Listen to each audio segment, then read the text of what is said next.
Good morning. Welcome to business breakfast. అంతర్జాతీయ మార్కెట్ల సానుకూల సంకేతాలు, పుంజుకుంటున్న ఆర్థిక వ్యవస్థపై పెరుగుతున్న అంచనాలతో గత వారం దేశీయ స్టాక్ మార్కెట్లు స్వల్ప లాభాల్లో ముగిశాయి. గత వారం మొత్తం మీద బీఎస్ఈ సెన్సెక్స్ 219 పాయింట్ల లాభంతో 26,638 పాయింట్ల వద్ద ముగియగా నేషనల్ స్టాక్ ఎక్స్చేంజ్ ఎన్ఎస్ఈ 41 పాయింట్ల లాభంతో 7,954 పాయింట్ల వద్ద ముగిసింది. ఇక ఈ వారం మార్కెట్ల విశ్లేషణపై అందించేందుకు బాలాగారు, శేష్ గారు మనతో పాటు ఉన్నారు. బాలాగారు, గుడ్ మార్నింగ్ అండి. ఈ వారం మార్కెట్లు చూస్తే లైఫ్ టైం హైకి టచ్ అవుతున్నాయి. సో ఇదే బులిష్ ట్రెండ్ దీపావళి వరకు మనకు కొనసాగే అవకాశం ఉందంటారా? యా, డెఫినెట్గా అండి. ఎందుకంటే మొన్న మనకి మార్కెట్స్ క్లోజ్ అయిన తర్వాత జీడిపి ఫిగర్స్ వచ్చాయి. They are very promising. Almost about 9 months to 1 year హైలో ఉన్నాయి. సో 5.7 అండ్ మనకి నెక్స్ట్ మంత్ నుంచి ఈవెన్ డిస్ఇన్వెస్ట్మెంట్ కిక్ ఇన్ అవుతుంది. కాబట్టి డెఫినెట్లీ ఈవెన్ ఫిజికల్ డెఫిసిట్ కంటైన్మెంట్లో కూడా కొన్ని ఫిగర్స్ వచ్చాయండి. అండ్ ట్యాక్స్ కలెక్షన్స్ అవన్నీ ఆశాజనకంగా ఉన్నాయని చెప్పి మనకి వార్తలు వస్తున్నాయి. సో డెఫినెట్లీ ఐ థింక్ మనకి మార్కెట్ స్ట్రాంగ్గా ఉండే అవకాశం ఎక్కువ కనిపిస్తుంది. ఇదే కాకుండా మనకి సౌత్లో చూస్తున్నాం, మన లాస్ట్ 3 to 5 daysలో అట్లీస్ట్ లాస్ట్ 1 weekలో వర్షపాతం కూడా కొద్దిగా డీసెంట్గానే ఉంది. సో ఇవన్నీ కూడా దోహదపడతాయండి. These are some of the domestic positive cues that lead the market. అంటే దీపావళి దాకా మధ్యలో చిన్న చిన్న కరెక్షన్స్ ఉండొచ్చు, కానీ definitely I think market will be on the positive side only and every decline should be bought into heavily into the market అనే చెప్పొచ్చు. Okay అండి, శేషు గారు మీరు చెప్పండి, సెప్టెంబర్ సిరీస్ ఏ విధంగా ఉండే అవకాశం ఉందంటారు? సెప్టెంబర్ సిరీస్ అనేది మనం చూస్తున్నాం. ఓపెనింగ్ ఈ రోజు first day opening Singapore Nifty దగ్గర 8,000 పైన మనకి చూపిస్తుంది. మరి ముఖ్యంగా మార్కెట్ క్లోజ్ అయిన తర్వాత వచ్చిన జీడిపి ఫిగర్స్ అనేది చాలా పాజిటివ్గా రావడం అనేది 10 months హైకి రావడం అనేది మనం చూసాము. కాబట్టి అంటే ఎకానమీ అనేది రివైవ్ అవుతున్న ఉద్దేశంతో ఇంకా ఫర్దర్గా మార్కెట్స్ పెరిగే అవకాశం ఉంది. అయితే రోల్ ఓవర్స్ విషయాన్ని కానీ గమనిస్తే చాలా హెవీగానే రోల్ ఓవర్స్ జరిగింది. అయితే last day F&O closing last 1 hour మనం చూసాము. చాలా వరకు షార్ట్స్ ఏవైతే ఉన్నాయో కౌంటర్స్లో వాటి షార్ట్ కవరింగ్ అనేది మనం చూసాము. కాబట్టి షార్ట్ కవరింగ్ చాలా వరకు లాంగ్ రోల్ ఓవర్సే చూసాము. 79% స్టాక్ ఫీచర్స్, దగ్గరగా 76% ఇండెక్స్ ఫీచర్స్లో రోల్ ఓవర్స్ జరిగాయి. కాబట్టి కొన్ని స్పెసిఫిక్ స్టాక్స్లో మంచి అప్ ట్రెండ్ అనేది ఈ సిరీస్లో రావచ్చు. లాస్ట్ సిరీస్లో మనకి రిలయన్స్ కానీ చూసుకుంటే పెద్దగా పర్ఫామ్ చేయలేదన్నమాట. అయితే ఈ సిరీస్లో కొంత అవుట్ పర్ఫామ్ చేసే అవకాశం ఉంది. రిలయన్స్ ఇండస్ట్రీస్ కరెంట్ అవర్స్ నుంచి స్ట్రాంగ్ అప్ ట్రెండ్ అనేది అరౌండ్ 1,040 to 1,060 దాకా పెరిగే అవకాశం ఉంది. తర్వాత ఎస్బీఐ ఒకటి, అంటే ఇండెక్స్ బేస్డ్ స్టాక్స్లో ఎస్బీఐ కూడా కరెంట్ అవర్స్ నుంచి కొంత అప్ ట్రెండ్ రావచ్చు. బ్యాంక్ నిఫ్టీ మాత్రం ఫ్లాట్గా ఉన్నా కూడా అదర్ సెక్టార్స్ లీడ్ చేసే అవకాశం ఉంది. తర్వాత లైక్ ఐరన్ అండ్ గ్యాస్ ఒకటి చాలా స్ట్రాంగ్గా ఈ సిరీస్లో పెరిగే అవకాశం ఉంది. ఐటీ స్టాక్స్ మాత్రం కొంచెం సైడ్ వేస్లో ఉండే అవకాశం ఉంది. కాబట్టి ఐటీ స్టాక్స్ మాత్రం కొంచెం ట్రేడర్స్ F&Oలో పొజిషన్ తీసుకునే వాళ్ళు మాత్రం కొంచెం కాషియస్గా ఉండమని చెప్తాను. అదర్ దెన్ మనకి చూసామంటే లాస్ట్ సిరీస్లో చాలా F&Oలో మిడ్ క్యాప్ కౌంటర్స్లో చాలా హెవీ సెల్లింగ్ అని చూసాము. అటువంటి బీట్ అండ్ స్టాక్స్ ఈ సిరీస్లో కొంత బెటర్గా పర్ఫామ్ చేసే అవకాశం ఉంది. లైక్ జైన్ ఇరిగేషన్ ఒకటి, లాస్ట్ ట్రేడింగ్ సెషన్లో DVR చాలా హెవీగా పెరిగింది. కాబట్టి జైన్ ఇరిగేషన్ ఈ సిరీస్లో కరెంట్ అవర్స్లో బై చేసుకోవచ్చు. అదేవిధంగా అందరూ అడుగుతున్న GMR ఇన్ఫ్రా కూడా ఈ సిరీస్లో కొంత బెటర్గా పర్ఫామ్ చేసే అవకాశం ఉంది. హై బీటా స్టాక్ అయిన రిలయన్స్ ఇన్ఫ్రా ఒకటి కూడా 700 పైన కానీ సస్టైన్ కాగలిగితే 740, 750 దాకా పెరగవచ్చు. కాబట్టి ట్రేడర్స్ దాన్ని దృష్టిలో పెట్టుకుని ట్రేడ్ చేసుకోమంటాను. బట్ ఈ రోజు విషయానికి వస్తే 8020 దగ్గర నిఫ్టీకి ఇంటర్డేలో రెసిస్టెన్స్ ఉంటుంది. బిగ్ గ్యాప్ అప్ వచ్చినాక నిఫ్టీ క్లోజింగ్ బేసిస్లో 8,000 పైన సస్టైన్ కాగలిగితే ఫర్దర్గా అప్ ట్రెండ్ కొనసాగవచ్చు. డౌన్ సైడ్ చూసుకుంటే 7980 దగ్గర నిఫ్టీకి సపోర్ట్ ఉంటుంది. బ్యాంక్ నిఫ్టీ కూడా చాలా స్ట్రాంగ్ ఉండొచ్చు, కానీ బట్ హైయర్ లెవెల్లో కొంత banking stocks, index based banking స్టాక్స్లో కొంత ప్రాఫిట్ బుకింగ్ రావచ్చు. బట్ మిడ్ క్యాప్ బ్యాంకింగ్ మాత్రం చాలా స్ట్రాంగ్ ఉండే అవకాశం ఉందండి. ఓకే అండి, కాలర్స్ రెడీగా ఉన్నారు. ఫస్ట్ కాలర్ రమేష్ గారు కాల్ చేస్తున్నారు అద్దంకి నుంచి. హలో, నమస్తే, చెప్పండి. చెప్పండి. DEML ఫిక్స్ ఇస్తారండి. లాంగ్ టర్మ్ కి ఉంచుకున్నా కూడా ఉంచుకోవచ్చా, అమ్మే ఉండాలా? లేదు, డెఫినెట్ గా ఉంచండి. మీకు డబ్బు అవసరం లేకపోతే మాత్రం డెఫినెట్లీ BEML ఉంచమని చెప్తానండి. It's one of the strongest performing stocks. Last 6 months లో కూడా భారీగా పెరిగింది. అండ్ మనకు కొంచెం ఈ మాన్సూన్ సీజన్ అయిపోయిన తర్వాత మైనింగ్ యాక్టివిటీ, అందులో ఇవాళ మనకి సుప్రీం కోర్ట్ డెసిషన్ కూడా వెలువడే అవకాశం ఉంది. కోల్ మైన్స్ డీఅలొకేషన్ ఉంది. సో అది అన్ని కూడా మనకి పాజిటివ్ న్యూస్ ఏదైనా వెలువడితే నెక్స్ట్ 1 or 2 years లో డెఫినెట్లీ ఇది బాగా రాణించే అవకాశం ఉందండి. ఇదే కాకుండా వాళ్ళు మెట్రో రైల్ కోచెస్ లో కూడా ప్రవేశించారు. సో ఆల్ ఇన్ ఆల్ చూసుకుంటే మాత్రం BEML is a very strong candidate అండి. కాబట్టి మీరు డెఫినెట్లీ ఉంచమని చెప్తాను. ఓకే అండి, నెక్స్ట్ కాలర్ ని తీసుకుందాం. గోపినాథ్ గారు కాల్ చేస్తున్నారు చిత్తూరు నుంచి. Hello sir, good morning sir. Good morning Gopinath గారు, ఏ స్టాక్స్ గురించి తెలుసుకోవాలనుకుంటున్నారు? మేడం, మేము టాటా మెటాలిక్స్ గురించి తెలుసుకోవాలనుకుంటున్నాం. అది ఈక్విటీ వచ్చి చెప్పండి. 26 క్రోర్స్ ఉంది. లాభం వచ్చి 30 కోట్లు ఇచ్చినారు క్వార్టర్లో. అది టాటా స్పాంజ్ లాగా ఏదైనా 500 ఆ రేంజ్ పోవచ్చు మేడం. ఓకే అండి, బాలాగారు చెప్తారు. Yeah basically definitely equity and మీకు క్వార్టర్ ఆన్ క్వార్టర్ ఈపీఎస్ చూసుకోండి, ఒక్కొక్కసారి వీటికి లంపీగా కూడా ఉంటాయి results. But definitely it's a decent turn around story and strong candidate. ఎందుకంటే చాలా తక్కువ మంది ఈ రంగంలో ఉంటారండి. కాబట్టి ఎక్స్క్లూజివ్ మెటల్స్ ఇవన్నీ కూడా ferrous and non ferrous metals లో కూడా టిపికలీ లైక్ కమోడిటైజ్డ్ మెటల్స్ కాకుండా లైక్ అల్యూమినియం ఆర్ స్టీల్ ఇటువంటివి కాకుండా this is special and niche metallic company. So definitely I think you should retain అండి. ప్రాఫిట్స్ వచ్చే next 1 or 2 years, especially tin goes into packaging అండి. Some of the purest forms of food products are packaged in tin. So ఈ కారణం మూలనే I think you should retain the stock అండి. Going forward definitely I think it should be a good stock to own. Okay అండి, next caller Gopalakrishna గారు call చేస్తున్నారు మిర్యాలగూడ నుంచి. Hello, good morning madam. Good morning అండి, చెప్పండి. ఎస్కార్స్ గురించి కావాలి madam. Okay, hello, చెప్పండి. ఎస్కార్స్ మేము 170 లో కొని ఒక 3 years అవుతుందండి. ఇప్పుడేమో 110, 115 లో ఉంది. అది ఉంచాలా అమ్మాలా అది కావాలండి మెయిన్. ఓకే అండి. ఎస్కార్ట్స్ విషయానికి వస్తే మీరు చెప్పినట్టుగా బాగా వీక్ గా ఉందండి స్టాక్. అంటే కొన్ని సంవత్సరాలుగా చూస్తే 60-70 నుంచి ఒక అప్ ట్రెండ్ వచ్చింది. అయితే రీసెంట్ అప్ ట్రెండ్ అనేది మరి 150 దగ్గర ఆగిపోయిందని చెప్పొచ్చు అండి. బట్ ఇమీడియట్ ట్రెండ్ పరంగా చూస్తే ఆటోమొబైల్ స్టాక్స్ లో కొంత వీక్ గా ఉందని చెప్పొచ్చు. అయితే దీనికి ముందు కొంచెం మేనేజ్మెంట్ లో వీళ్ళ మేనేజ్మెంట్ లో కొంత ఇష్యూస్ ఉంటే అవి సాల్వ్ చేసుకున్నారు. స్టాక్ కూడా లాస్ట్ 2 quarter రిజల్ట్ కొంచెం ఎంకరేజింగ్ గానే ఉందండి. బట్ మనకి ఈ రోజు ఈ ఆటోమొబైల్ సేల్స్ నెంబర్స్ ఇవన్నీ కూడా ఈ రోజు వస్తున్నాయి. కాబట్టి ఆటోమొబైల్ సెక్టర్ పరంగా చెప్పాలంటే ఈ రోజు కొంచెం ఒక సేల్స్ ఫిగర్స్ ఆయన బాగుంటే మాత్రం సెక్టర్ పరంగా బాగా ఉండే అవకాశం ఉంది. కాబట్టి మీరు ఉన్న 170 దగ్గర మీరు ఉన్నాయి కాబట్టి మీరు హోల్డ్ చేసుకోండి. నెక్స్ట్ ఫ్యూ మంత్స్ లో మార్కెట్స్ బాగుండే అవకాశం ఉంది. మరి ముఖ్యంగా ఆటోమొబైల్ స్టాక్స్ అన్ని కూడా బెటర్ గా పర్ఫామ్ చేయొచ్చు. కాబట్టి మీరు హోల్డ్ చేయండి. ఇంకా మీరు ఇన్వెస్ట్ చేయాలనుకుంటే మాత్రం అదర్ ఆటో సెక్టర్ లో లైక్ అశోక్ లైలాండ్ లో ఇన్వెస్ట్ చేయండి. ఈ స్టాక్ అయితే టైం బీయింగ్ హోల్డ్ చేయండి. 120 కానీ క్రాస్ కాగలిగితే 140 to 150 దాకా పెరిగే అవకాశం ఉంది నెక్స్ట్ ఫ్యూ మంత్స్ లో ఉంది. ఓకే అండి, నెక్స్ట్ కాలర్ హృదయంజన్ గారు కాల్ చేస్తున్నారు ఒంగోలు నుంచి. Hello, hello, good morning sir. Good morning అండి, చెప్పండి. మేడం, నేను మార్కెట్ ఫస్ట్ టైం. ఓకే, అయితే నేను మంత్లీ 5,000 దాకా ఇన్వెస్ట్ చేయగలను. చెప్పండి. లాంగ్ టైం కి అయితే నాకు కొంచెం 4-5 స్టాక్లు ప్రిఫర్ చేయగలరా? ఓకే అండి.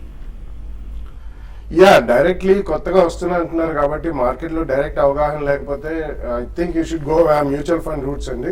ఎందుకంటే లాస్ట్ 1 year లో ఈవెన్ మ్యూచువల్ ఫండ్స్ కూడా top of the line mutual funds కూడా దే గివెన్ ఎక్సలెంట్ రిటర్న్. అంటే 100% ప్లస్ 80 to 100% రిటర్న్ ఇచ్చాయి. అండ్ ఈ లెవెల్ నుంచి మార్కెట్స్ లో అయినా డైరెక్ట్ మార్కెట్ ఇన్వెస్ట్మెంట్స్ కూడా అంతకంటే ఎక్కువ వచ్చే అవకాశం కనిపించలేదండి. బట్ ఎనీవే మీరు 5-star rated equity mutual funds అండి, అందులో సిస్టమాటిక్ ఇన్వెస్ట్మెంట్ ప్లాన్ అంటారండి. ఎస్ఐపి ద్వారా మీరు ఇన్వెస్ట్ చేసుకుంటే మంత్ ఆన్ మంత్ మీరు మంత్లీ 15,000 అన్నారు. So definitely it's a very tidy sum అండి.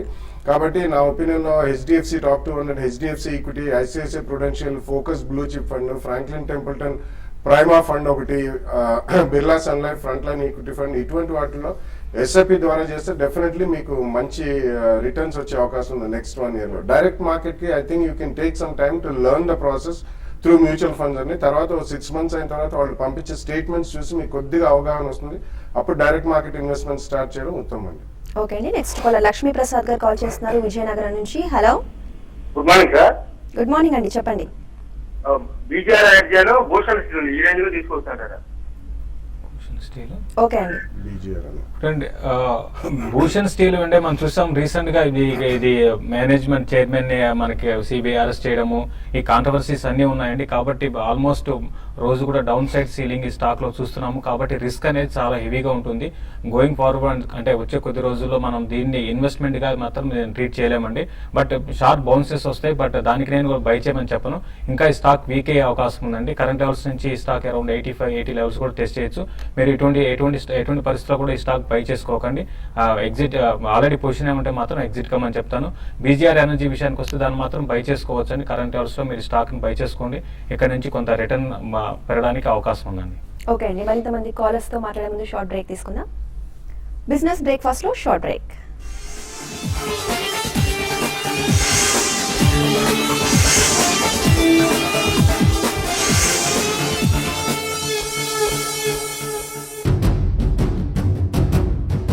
లక్ష మందిలో మీరే ఒక్కడైతే 1000 మందిని సవాలు చేసే ఖలేజా మీకుంటే, స్టైల్ తో ఇంప్రెస్ చేయగల ఆ అతడు మీరే అయితే, పారగాన్ యూత్ ఐకాన్ 2014 మీరే కావచ్చు. 18 నుండి 30 సంవత్సరాల మధ్య వయసుండే మీలో ఉన్న స్టైల్ ని, టఫ్నెస్ తో కూడిన సాహసాన్ని ప్రదర్శిస్తే చాలు. పారగాన్ యూత్ ఐకాన్ 2014 గా సూపర్ స్టార్ మహేష్ బాబు చేతుల మీదుగా విలువైన బహుమతుల్ని గెలుచుకోవచ్చు. ఈవెంట్ జరుగు ప్రదేశాలు 1 సెప్టెంబర్ వైజాగ్ లో, 2 September Vijayawada, 4 September Warangal, 5 September Hyderabad లో. వివరాలకు 9010178199 కి ఫోన్ చేయండి. సార్ రూపీ స్ట్రాంగ్ అయితే కెమికల్స్ లో జోరు వస్తుంది కదా. కానీ ఆయిల్ కంపెనీస్ లో ఎక్కువ వాల్యూ ఉంది. సార్ కానీ సార్ రూపీలో అయితే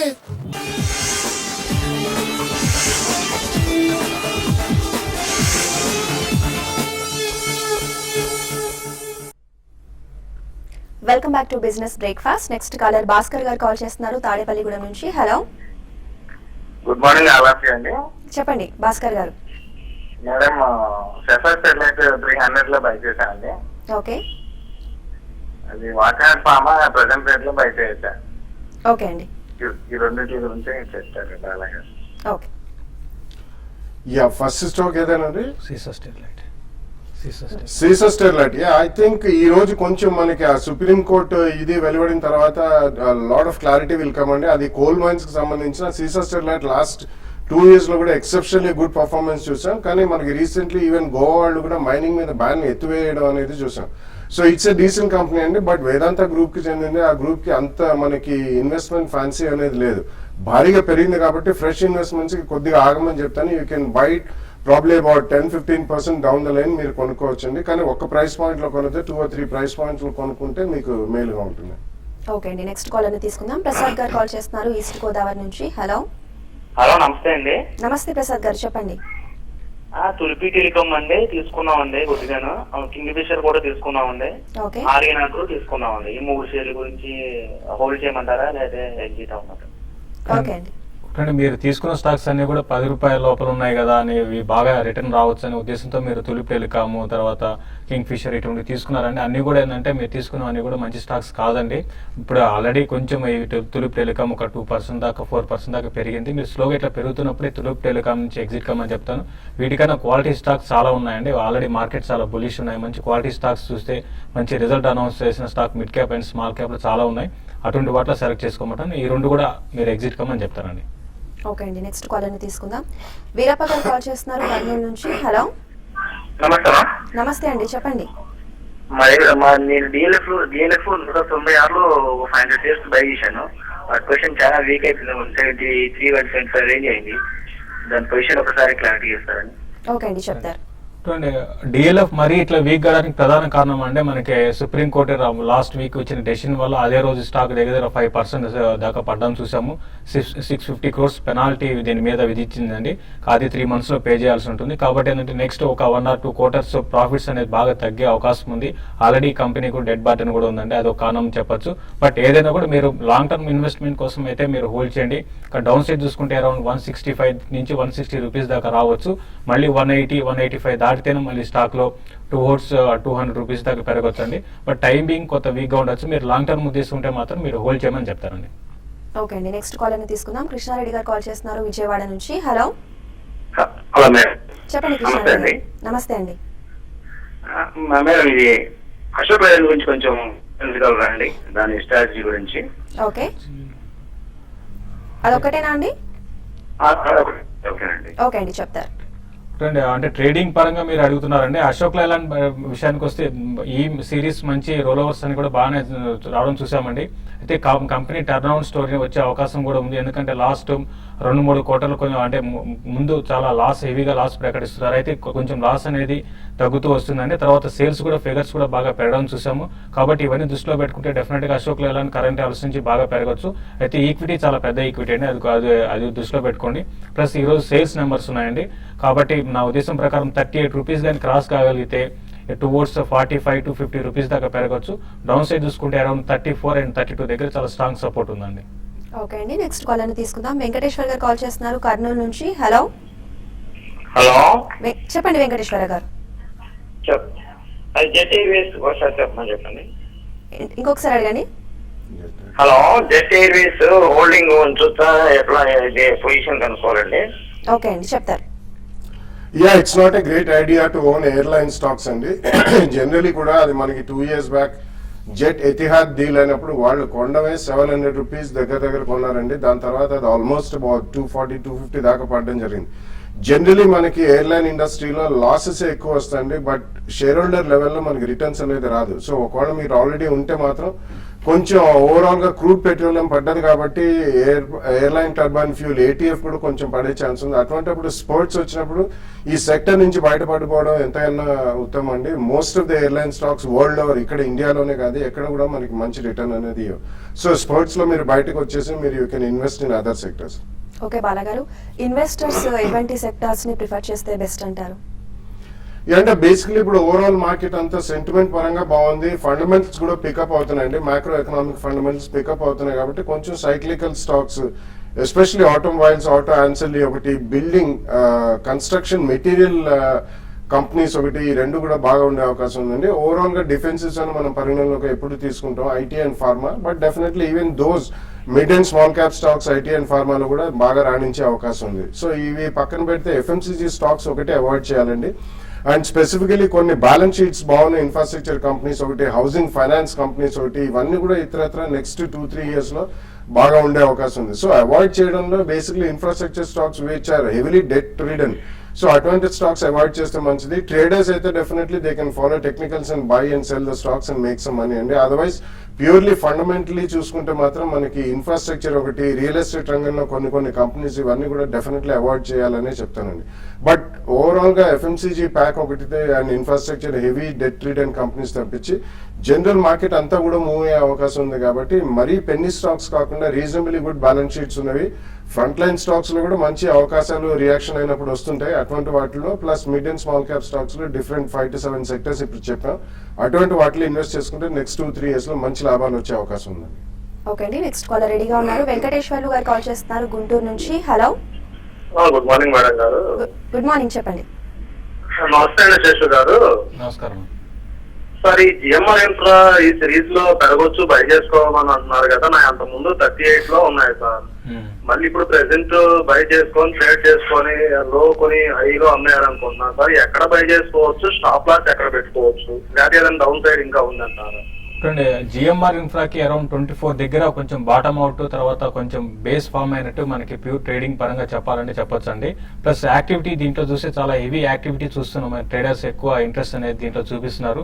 బట్ అంటే నేను చెప్పింది ప్యూర్ ట్రేడింగ్ పరంగా చెప్తున్నాను. అంటే కరెంట్ లెవెల్స్ లో ఈ స్టాక్ ని మీరు బై చేసుకొని తర్వాత షార్ప్ గా ఎగ్జిట్ కాగలిగితే మీరు కరెంట్ లెవెల్స్ లో బై చేసుకోండి. ఇక్కడ నుంచి అరౌండ్ 32 రూపీస్ దాకా, అంటే 30 నుంచి 32 రూపాయల దాకా పెరగచ్చు. అక్కడ మీరు షార్ట్ టర్మ్ ట్రెండ్ అనేది అక్కడ ఆగిపోవచ్చు. ఒకవేళ 32 గానీ దాటింది అంటే ఈ స్టాక్ లో మేజర్ అప్ ట్రెండ్ ఉంటుంది. అప్పటి వరకు మాత్రం రేంజ్ బౌండ్ ఉండే బిట్వీన్ 24 to 30 మధ్యలో ఉండే అవకాశం ఉందండి. క్యూఐపీ కూడా మనం చూసాం 31.75 దగ్గర ఉంది. కాబట్టి 32 అనేది హ్యూజ్ రెసిస్టెన్స్ ఉంటుంది. ఇక్కడ బై చేసుకొని మీరు 32 దగ్గర ఎగ్జిట్ కాండి. ఇంకా 32 గానీ దాటి వెళ్తే మాత్రం మీరు హోల్డ్ చేయండి. 34 to 38 రూపీస్ దాకా నెక్స్ట్ ఫ్యూ మంత్స్ లో పెరగొచ్చండి. ఓకే అండి, నెక్స్ట్ కాలర్ ని తీసుకుందాం. సంపత్ కుమార్ గారు కాల్ చేస్తున్నారు కరీంనగర్ నుంచి. Hello, good morning sir, Bala గారు. గుడ్ మార్నింగ్ అండి, చెప్పండి sir. Sir, Sintex Industries and Inox Leisure sir, long term కొరకు ఎలా ఉంటుందో ఒకసారి. రెండో స్టాక్ ఏమన్నారండి? Inox Leisure. Okay, so Sintex definitely ఉంచమని చెప్తానండి. ఆల్మోస్ట్ అబౌట్ 20-25 రూపీస్ మనకి రియాక్షన్ కనిపించిన, అది 15 to 16 రూపీస్ నుంచి పెరగడం జరిగిందండి. ఐ థింక్ ఫైనాన్షియల్ పరంగా కూడా వాళ్ళు they are trying to come out of the mess. ఎందుకంటే గతంలో వాళ్ళకి భారీగా ఎఫ్సిసిబి అంటే ఫారిన్ కరెన్సీ లోన్ అది ఉండేది. అండ్ సెకండ్లీ మనకి క్రూడ్ పెట్రోలియం గత 6 months తో పోల్చుకుంటే డెఫినెట్లీ అబౌట్ 10% కూల్ డౌన్ అయిందండి. So basic one of the largest consumers of plastics which is a derivative of crude petroleum అండి. సో రెండు విధాలు కూడా వాళ్ళకి కొంచెం ప్రాఫిటబిలిటీ పెరిగే అవకాశం ఉంది. అండ్ కన్స్ట్రక్షన్ యాక్టివిటీ పికప్ అయితే మాత్రం definitely Sintex is one of the top 3 in terms of construction material through plastics, reinforced plastics లో. So definitely Sintex current rate లో ఉంచండి. ఐనాక్స్ లీజర్ కూడా యూ కెన్ బై, ఫ్రెష్ గా కొనాలనుకుంటే మాత్రం PVR తర్వాత Inox Leisure happens to be the maximum screen over in terms of entertainment industry అండి. So definitely Inox కూడా మీకు 2-3 ఇయర్ పర్స్పెక్టివ్ ఉంటే మాత్రం ఇక్కడ చాలా స్ట్రాంగ్ గా కన్సాలిడేట్ అవుతుంది అరౌండ్ 160 to 165, 170 లెవెల్స్ లో. ఫ్రెష్ గా కొనాలనుకుంటే మాత్రం bite in 2 or 3 price points, maximum 2 price points కూడా చాలండి. 10-12 రూపీస్ కరెక్షన్ ఉండొచ్చు. అది కొనుక్కుని నెక్స్ట్ 2-3 years లో I think will make some decent money. Okay అండి, శేషు గారు ఈ రోజు మార్కెట్లో ఏ విధంగా ఉండే అవకాశం ఉంది? ఈ రోజు మార్కెట్స్ చాలా వరకు గ్యాప్ అప్ మనం చూస్తున్నాం. 8,000 పైన గ్యాప్ అప్ 8020 ఆ లెవెల్ దాకా రావచ్చు. అయితే అక్కడ నుంచి ఇంకా ఎంతవరకు పెరుగుతాయి ఇంటర్డే, మరి ముఖ్యంగా ఇంటర్డే పొజిషన్ తీసుకునే వాళ్ళు మాత్రం కొంచెం వెయిట్ చేసి సెలెక్టెడ్ స్టాక్స్ లో ఇంతకుముందు చెప్పినట్టుగా beat and down stocks last series లో F&O అటువంటి స్టాక్స్ లో లాంగ్ పొజిషన్ తీసుకోమని చెప్తాను. బట్ ఓవరాల్ ట్రెండ్ పరంగా చెప్పాలంటే మాత్రం మేజర్ అప్ ట్రెండ్ అనేది ఇంకా కొనసాగవచ్చు. ఈ సిరీస్ లో లాస్ట్ సిరీస్ లో అంటే బాగా వీక్ గా ఉన్న స్టాక్స్ ఈ సిరీస్ లో రీబౌండ్ అయ్యే అవకాశం ఉంది. ద సేమ్ టైం కొన్ని స్టాక్స్ ఇండెక్స్ బేస్డ్ స్టాక్స్ లో లాస్ట్ సిరీస్ లో చాలా స్ట్రాంగ్ ఉన్నవి, కొంత ప్రాఫిట్ బుకింగ్ రావచ్చు, లైక్ బ్యాంకింగ్ స్టాక్స్ ఒకటి. బట్ మాన్సూన్ అనేది చాలా ఎంకరేజింగ్ ఉంది కాబట్టి కొంచెం ఇన్ఫ్రా స్టాక్స్ కూడా ఈ కరెంట్ అవర్స్ నుంచి బాగా పెరిగే అవకాశం ఉంది. ఏదైనా కూడా ఓవరాల్ ట్రెండ్ పరంగా చెప్పాలంటే బులిష్ ఉంది కాబట్టి ఒక స్మాల్ డిప్ ఇంటర్డేలో వచ్చినప్పుడు బై చేసుకోమని చెప్తానండి. ఓకే బాలా గారు, శేష్ గారు, థ్యాంక్ యూ సో మచ్ అండి స్టూడియోకి వచ్చి మార్కెట్లపై సమగ్ర విశ్లేషణ అందించినందుకు. ఇది వాటి business breakfast. Keep watching TV5.